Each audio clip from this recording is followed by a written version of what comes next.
A aposentada Alda Madonado contraiu hepatite C na década de 80 durante uma transfusão de sangue que precisou fazer por causa de uma cirurgia mal sucedida. Mas só descobriu que tinha contraído o tipo mais grave da doença quase 30 anos depois.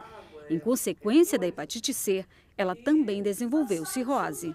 Quando foi em 2006 que o médico pediu um exame que ele escreveu hepatite C. Eu digo, eu tenho hepatite C, doutor? Tem, se a senhora não sabia? Eu digo, não, nunca me disseram. Eu sei que eu tive hepatite, que eu tive até internada, mas não disseram qual tipo. Aí eles, pois é, a senhora tem hepatite C. E o perigo é depois de 20 anos. Como ele falou, pode se transformar ou no câncer ou em cirrose. E o médico ainda falou, como a senhora pegou a cirrose, a senhora ainda teve sorte, porque teve muita gente que fez transfusão nessa época que pegou até AIDS. Casos como o da aposentada diminuíram muito no Brasil nos últimos 20 anos, graças à evolução dos testes sorológicos. Porém, o risco de contaminação ainda existe, devido ao grande espaço de descoberta do vírus, a chamada janela imunológica, fase em que o anticorpo que luta contra o vírus não é detectado no organismo. A legislação vigente, que é uma legislação que é uma portaria 1353 de 2011, ela, na verdade, ela só exige que os testes para aprovação, para que essa bolsa seja exatamente transfundida, exige testes que nós chamamos de testes sorológicos. O que são esses testes sorológicos? São testes onde se pesquisa o anticorpo. Só que esses anticorpos, eles dão reação cruzadas. Esse é o primeiro problema. Então, dão falsas reatividades.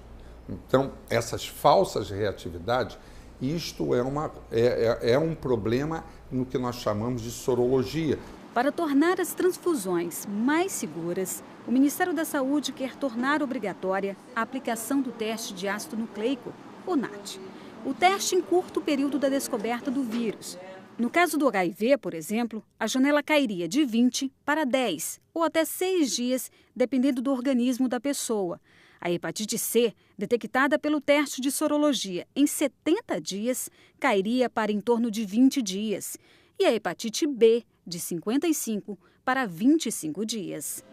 Em 2012, durante o Congresso Internacional de Banco de Sangue no México, 2,5 milhões de bolsas de sangue de doadores passaram pelo NAT. E os resultados apresentados foram satisfatórios. Foi um trabalho que mostrou que em 79 situações em que o teste sorológico era não reativo, era negativo e o NAT detectou. Foram 37 casos de hepatite C, foram 20 casos de HIV e 22 casos de hepatite B. Então, veja a importância do NAT, quer dizer, foram um total de 2,5 milhões de transfusões, onde 79 casos foram, a contaminação foi evitada. O Brasil espera quase uma década para a regulamentação da portaria que obriga o teste NAT amplamente nas redes de saúde pública e privada.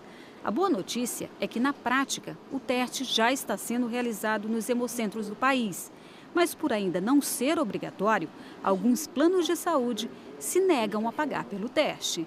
A legislação vigente ainda não obriga os serviços privados, nem os públicos, na verdade, a realizar o NAT. Os serviços privados estão lutando no sentido que, minimamente, os planos de saúde venham exatamente a ressarcir o custo do NAT. E isso gera uma situação que é muito importante todos entenderem. É a geladeira com duas qualidades de sangue.